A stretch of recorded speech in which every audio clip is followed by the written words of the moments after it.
Recent గా ఒక medical legal కేసులో ఇండియాలో అనస్థీజియా చెకప్ అంటే ప్రీ అనస్థీజియా అసెస్మెంట్ లేకుండా చిన్న సర్జరీ చేసినందుకు అనస్థెటిస్ట్ ని సూ చేయాల్సి వచ్చింది.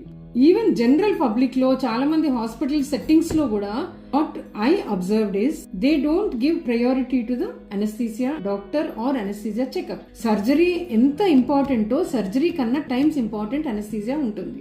Surgery is only for one part of your body, but anesthesia will come to entire body. It affects each and every cell of your body, including your brain, your heart beats, your heart movements, your blood pumping, your oxygen, your breathing, your muscle tone. ఇవన్నిటిని effect చేసేది anesthesia. అందుకే whenever you go to an anesthesia doctor, please understand and respect the importance of anesthesia during your surgery. Anesthesia is really very crucial.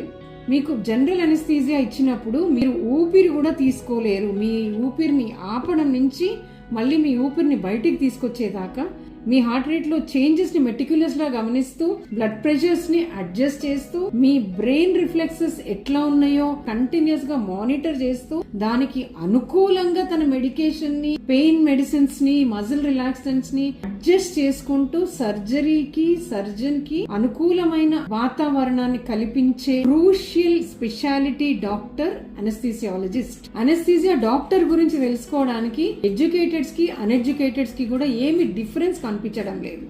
మనకి ఎంత suffering ఉంటే, ఎంత pain ఉంటే మనం surgeon దగ్గరికి వెళ్లి చూపించుకొని సర్జరీ దాకా వెళ్తాము. అట్లాంటి పెయిన్ ని మీకు తెలియకుండా మీ క్రిటికల్ మూమెంట్స్ లో మిమ్మల్ని అత్యంత సేఫ్ గా మిమ్మల్ని కనిపెట్టుకొని ఉండి సర్జరీ సక్సెస్ అని చెప్పించే డాక్టర్ మీకు తెలియకపోవడం దురదృష్టకరం. మీ అనస్థీజియా గురించి, మీ అనస్థీజియా డాక్టర్ గురించి ఇంకా అవగాహన ఎంతో అవసరం మీకు.